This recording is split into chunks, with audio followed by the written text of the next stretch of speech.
All right, welcome back, everybody. Episode 10 of Marketing Matters. This is a our first milestone, episode 10.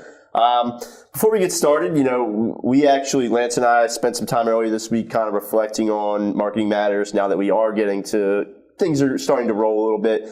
Talking about where we can take it, the directions we have, the different avenues we can take this thing. So as always, we're completely open to any ideas or suggestions, topics you want to hear. Feel free to email me personally or reach out to us on Facebook.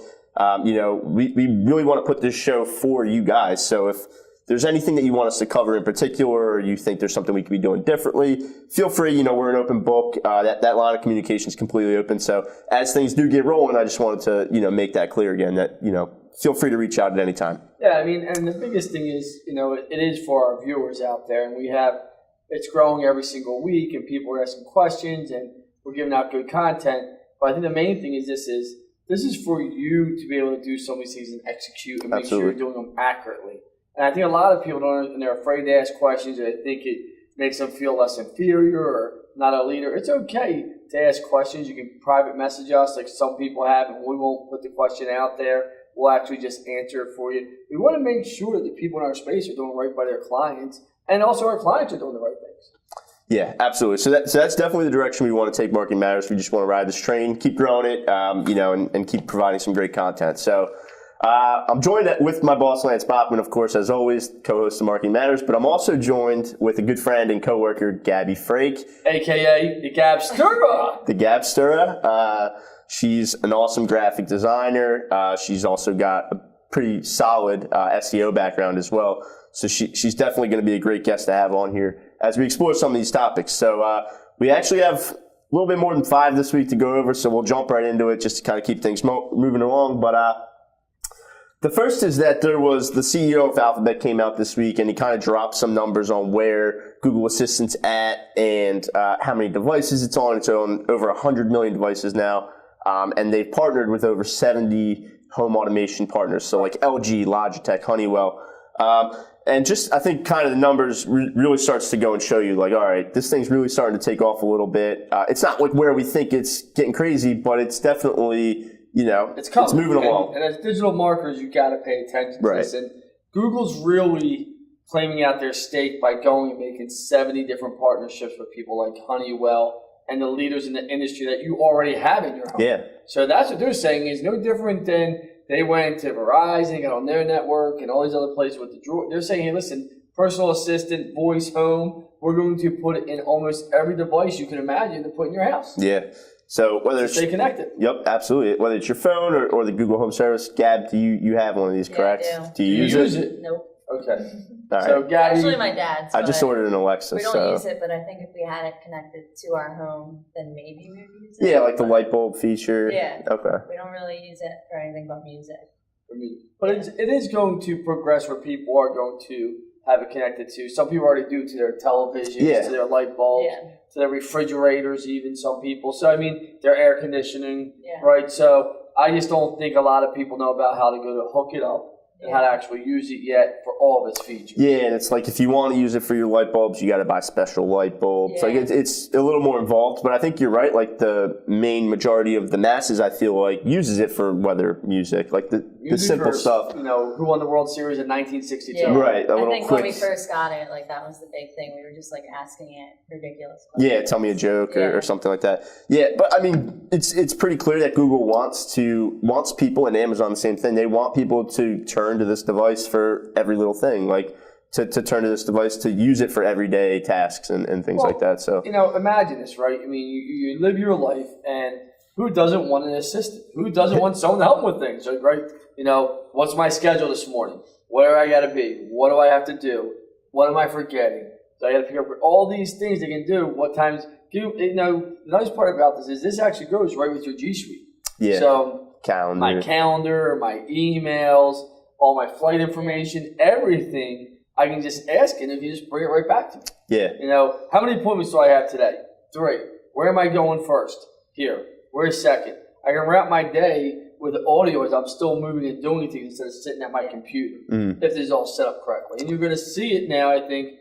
It does integrate with TVs and televisions already, so I think you're going to see this become more. I hate to keep saying referring to the Terminators or the Jetsons, those type of things, but it's going to be here before we know it because the technology exists. Right. It's just a matter of us adapting to it.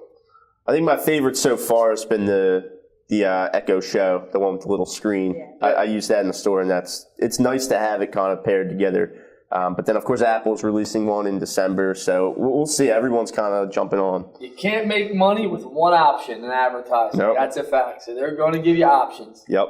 So we were just talking about Facebook possibly coming out with one with a screen. So that was just in TechCrunch this week. So, and Facebook, I think they're going to try and make it a 15-inch screen, if I read correctly. It's huge, yeah. And they're going to give you multiple options. And you link that with their Messenger, and you can video chat, and you can actually Skype, right, because their Messenger is Skype through Facebook. But that makes a whole different thing is they just beat their second quarterly earnings. If everyone just saw that, they blew it away. Killed it. So, I mean... And Twitter.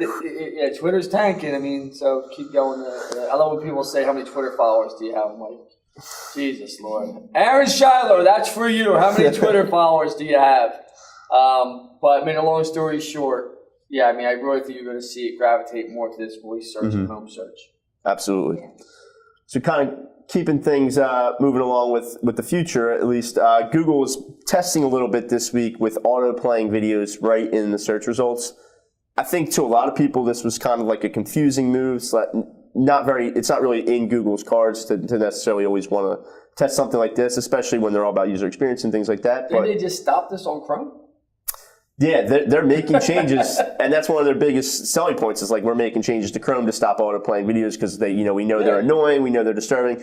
So that's why I think maybe it is just strictly a test. I don't see it necessarily rolling out, but I think they're going to try and test it, and you got to think about this. They've not been able to get any social now with the Google personalization where it goes for you. I mean, if you do scroll down Facebook's feed, the videos automatically view, and that's a selling point for them. Mm-hmm. Hey, listen. 1,000 people viewed your video. We just talked about this the other day was, when I'm sitting around and people are saying, well, I got 52 likes, or I got 100 likes, then it's now how many views did you get on the video? How many comments did you get on the video? Well, here, if you're selling advertising, how many views went through Game of Thrones videos? How many views went through what a new movie might come out, Ghostbusters 3 or whatever it may be? So I think they're just beta testing it just to see if it gets any traction. If not, they'll kill it. Yeah, and I think maybe if they could figure out a way to, if you're searching for a trailer, it's pretty obvious that you want to see that trailer. I don't think it would be a bad user experience to have that trailer play right there in the search results. It's almost like a featured snippet. It's here's the trailer you're looking for, But I mean, I guess it gets tricky where if you're not necessarily looking for a video and then something starts playing in the background and you're like, what's going on? I can see how that would get kind of frustrating. Yeah, but I think what they're thinking too is I think mobile search just passed 50 or 60% of all queries now on Google. Mm-hmm. So I think they're thinking if you typed in Game of Thrones, you might want a video as you're scrolling down of Game of Thrones, getting you more interested in it. But do I think this lasts? No, because everyone knows how to hit the play icon. Facebook's, it's embedded and people kind of just know, click it, pull it out. So I think social media is a lot different than search. And I think Facebook's trying to integrate with search and their social media, and Google's trying to figure out how to integrate some of the social media cool parts into their search results. Yeah, and you kind of mentioned Facebook. For me, I think the videos auto-playing on Facebook kind of just works. I think it's really natural. Yeah. I remember they didn't originally. Yeah, I know. You had to click they didn't originally. Yeah. You had to click on it. But I think now you either just go buy it, or if you're interested, like you said, click on it. Yeah, you don't have to worry. So definitely something that kind of caused a little bit of a stir, just everyone talking about it when these tests came about. So wanted to definitely mention that, and also gives me a chance to plug Game of Thrones, best show on television. Check it out if you haven't watched it, Andrew. Power first, Game of Thrones second. Really? And Game of Thrones is very weak this year so far. Very weak this year. Gabster? I don't watch it. Oh, that's just it. Oh, man. Disappointing. All right. Moving right along. She's too busy down the shore doing no happy shower out. Too good for Game of Thrones. So there was some research and some studies that came out this week that kind of alluded to the fact that we just passed the 99% mark of all page one results having at least one HTTPS result. Now, why don't you explain that? Because a lot of people aren't going to know what that means. So HTTPS is essentially when you have a verified certificate of, it's a seal of security for your website. It's great for e-commerce. if you're collecting any type of information or credit card or payment, like you essentially need to have HTTPS now. It's basically saying that your site's secure.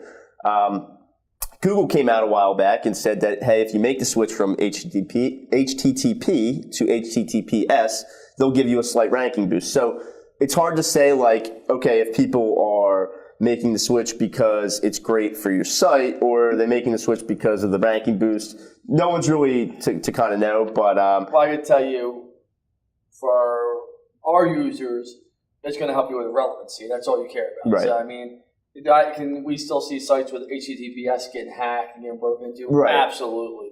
But there's just another step they're going to have to go through to get through it, and you are more secure. Yeah. But, I mean, this stat right here is showing you that 99% of almost any query you do will have at least one HTTPS in there. And you got to think about this. There's over 1 billion queries a day on Google. It tells you they are giving preference to HTTPS sites. And we knew that. It's not earth-shattering. This just stamps it. Yeah, absolutely. It really drives it home. And Moz has reported that over 50% of all the results now are HTTPS. So it's definitely sort of like that shift. And like you mentioned, it's a seal. It's like a trust factor for one. Obviously, you know, everything's still vulnerable. Like you can still, if someone wanted to get in, I'm sure that they could find a way, Absolutely. like some expert. But it's definitely like that added extra layer of security. So just some groundbreaking stuff. And definitely, if you're in e-commerce, you obviously need to have that certificate. What do you think, Gapster? You don't know. Not big on the Not big on HTTP? HTTPS? I mean, I just noticed that a lot of sites have it, so.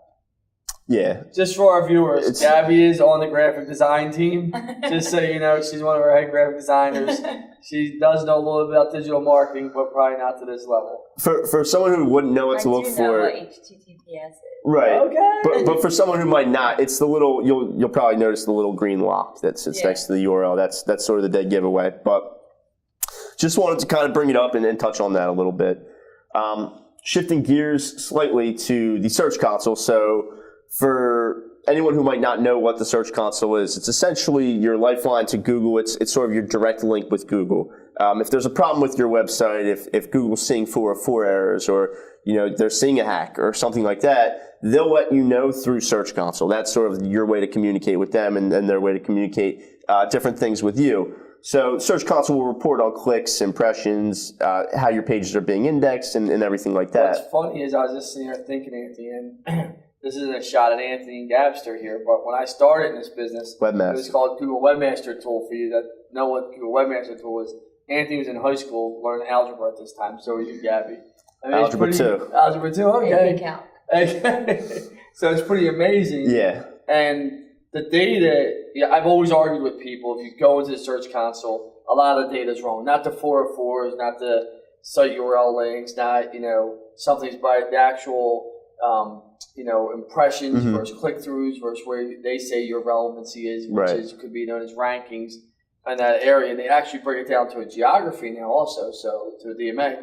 But I think the most interesting part about this, why they're doing this, was the data was so inaccurate prior that we'd walk into meetings and people were like, what's going on? And now they're saying, hey, listen, we're going to make the data better for you. It's going to be more relevant. It should be closer to an accuracy. It's never going to be 100% accurate. Right.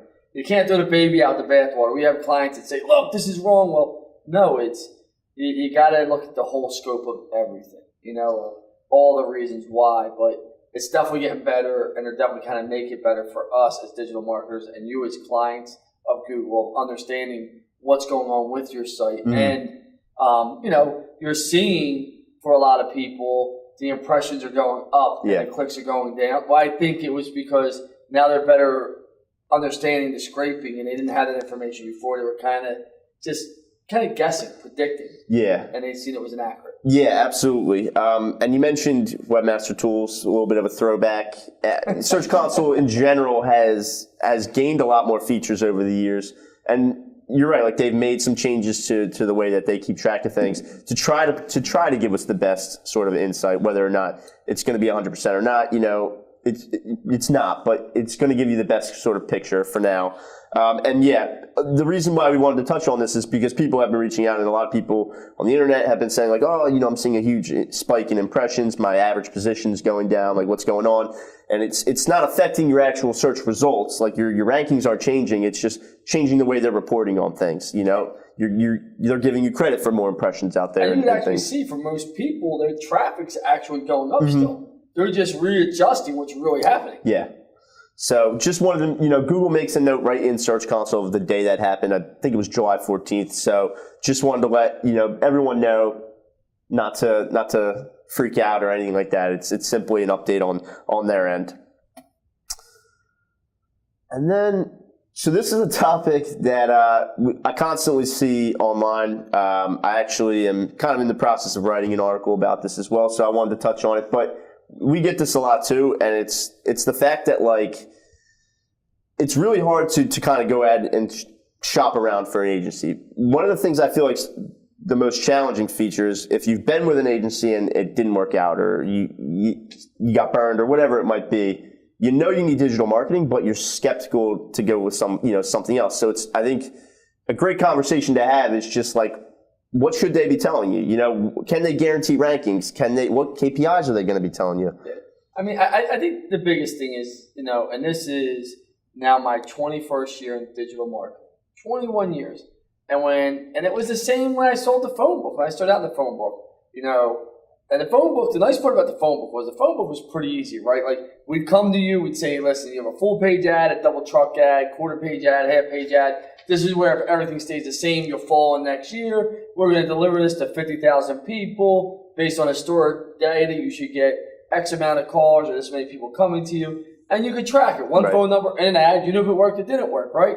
Well, the only mess up to that could be a few things, right? Your ad didn't go in correctly. Production didn't put you in the phone book where you saw people go crazy. Or the phone book never got distributed to somebody, right?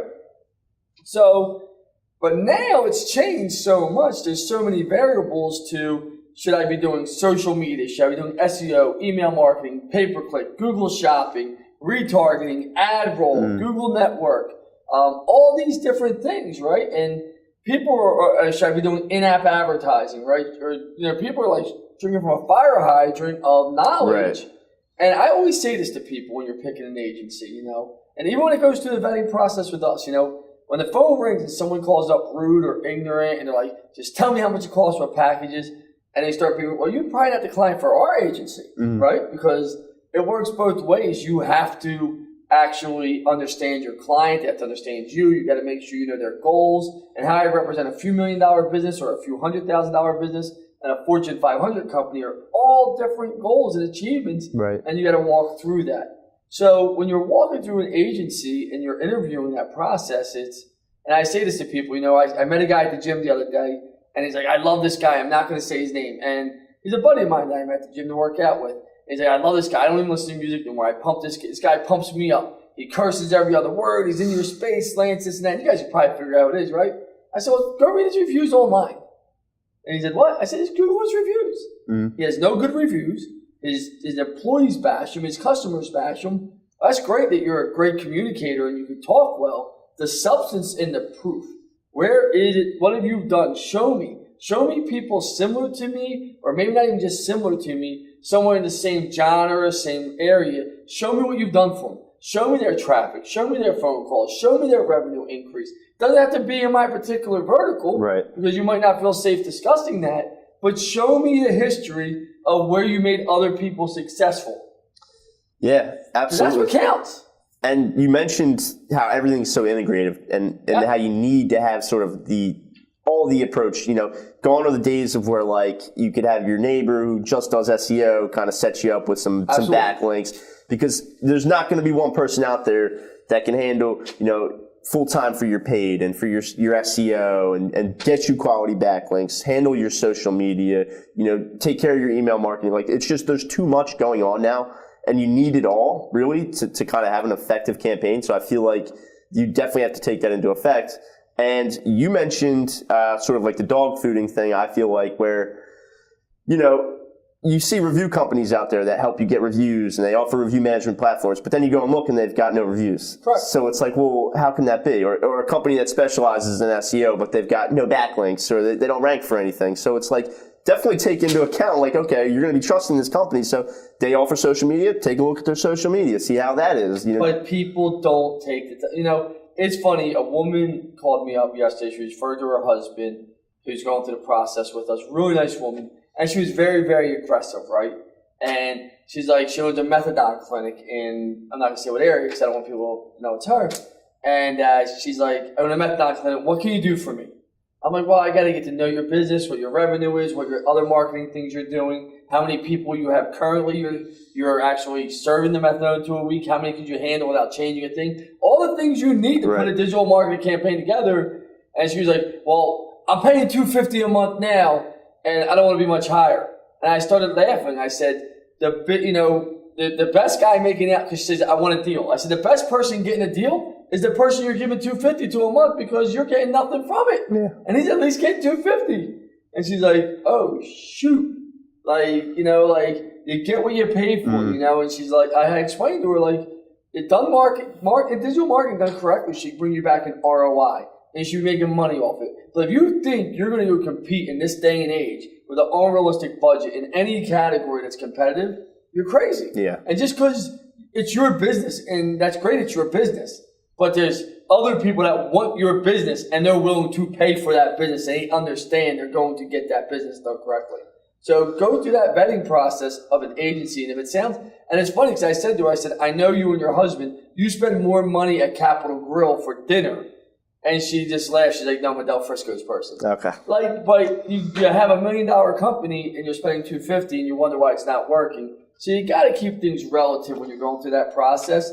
And the last part I would say is, and we actually, and I'll be very transparent, we were going through a bidding process with another company, and they built out the website and do all their digital marketing to get a new product to launch.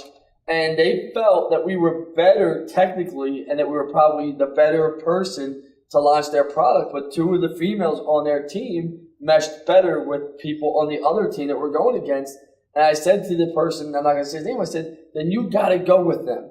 If they fail and drop the ball, we're going to be here to pick it up. But if you have two of your employees that felt like the chemistry was better with another company and you feel like they can at least get you there, you got it. Because chemistry is so important because you're talking to each other so much, you got to be like being in the same room with each other. Because there's so many issues that come up and you got to deal with them. So you want to make sure you like the person so you can deal with the issue. Yeah, absolutely. The lines of communication definitely have to be open both ways. You want to make sure you're not just going to be an account number, but you're going to be a client, and a cared about client. So, and there's tons of things out there that you can go into and ask. Obviously, everything's going to be different for every business. Different KPIs that are going to matter to you. Go into, it's going to come down to a lot. But the point is, it's a really tough space. I feel like we're in a challenge space because there isn't a ton of knowledge out there for what exactly we do. It's not like a phone book or a billboard where you see it. So I feel like you're really going to go through the process to try to learn a little bit more about it, get a little educated, but ask questions. I mean, that's what the agency's going to have to answer them. You got to ask questions, and you should meet with your agency at least once a month, depending on the size, maybe every other week, but at least once a quarter, depending if you're smaller. And you have to really say to yourself, you got to put time in too, so does your agency. And you got to work hand in hand. And yes, it is getting, somebody will say to me, well, what's the difference between you and my nephew that just graduated college? And I just look at him like, I'm not going to answer that stupid question. Like, it's like, what's the difference between the accountant that's been around for 25 years, been through 500 tax audits for his companies and corporations, and a kid that just graduated with his finance degree? And a calculator. There's a big difference, I mean, so, and, you are right, because every person with a laptop now, and everyone with a laptop now thinks they're a digital marketer. Every person that knows how to post something to Facebook or make a meme or a video thinks they're a digital marketer. And nobody's looking at the demographics, the metrics, the information behind it to make it better. Yeah. So that's a whole nother subject. Yeah. No, but I just wanted to touch on it because you see so much of it out there. Yeah. So it's definitely something that it's great since we have you on to kind of dive into it. Also, one of the first bonus topics we wanted to touch on, because this just happened, I think today. Just broke this morning. Is that Google Instant Search is officially gone. They're saying goodbye to it. So this was first announced in 2010 by Marissa Mayer, when she was the head of the Google search team there. And basically what it is when you go to search for something, results start to populate automatically right there in the search results. I actually love this. I liked it too. And so when I used to type in Gab Stura, she would start showing up in my results. So I knew I could click right on it. You're not sure her last name, so you just start typing Gabrielle, and then you see. And that's how it works. It too. It made it easy. Yeah. So, but I think this goes back to where mobile, they know the switch is happening, it's more mobile, it's passing, and you're not on a mobile device going to be able to see everything populating down on the page. So I think they're trying to make it more consistent. Yep, yeah, absolutely. You're spending time typing on a virtual keyboard, you got your hands there, it wouldn't really work on mobile, so you're right, mobile's surpassed desktop in terms of searches, so they're just kind of trying to align everything with. Now, suggestive search is still there. You'll still get the options of to click on one. Yeah. Correct. So I call it pre-population. So when you start typing something, it auto-populates for you what you're thinking, predictive modeling, whatever you want to call it. You can still click the link, or you just hit the enter button when you're done. Yep, absolutely. But the important thing to note here is that instant search is gone, and you will not see results while you're typing until you click on one of the suggested items or you click the enter bar. So not a big deal here, but just so you know, hit enter or click on one of the pre-populated ones. I'm sad to see it go, though. It was a great feature. It's great for the desktop. Yeah. And actually what it did was, I thought sometimes it's pretty cool, because every CEO, I truly believe this, and I'll put it out there, Google's their own name. I used to like to see Lance Armstrong come up sometimes. Who was more important than me? No one, no. But I mean, it was pretty cool to see it. Yeah. No, yeah. It's gonna be sad to see it go. And then before we jump into some questions that we got throughout the streaming from before, we just wanted to touch on how we got some word about the Google Home Service ads. So Google Home Service ads, as we know, broke out in Philadelphia. We got a bunch of our clients into it.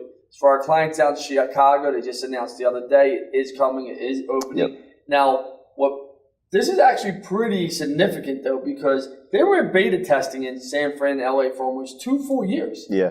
They came to Philadelphia. They just went live in Philadelphia 2 weeks ago, 3 weeks ago, not even. Very recently. And they're already breaking into Chicago, which tells you that they feel like they can get some momentum behind this product. And I was in a meeting the other day with a pretty bright person for an in-house team. I was actually shocked. They actually asked me this question: how is this going to affect organic? Because it doesn't look so much, even though it does say ad, it doesn't look so much like an ad on Facebook. On the mobile, it actually looks like the old carousel images for when you're looking for hotels or restaurants. And so far, our clients that we've seen, none of them spent their budget, not even half of their budget. They've only gotten a few leads, each one of them. So we know the click-through rate isn't that good because some of them have Google Maps on the same page, organic, and actually a paid ad. And we can actually see for the same query for the same day, they've actually got more clicks to the other things besides this. But that's a whole other case study we're going to start building at the end of this month. But I do think it's interesting they're going to start rolling it out fast.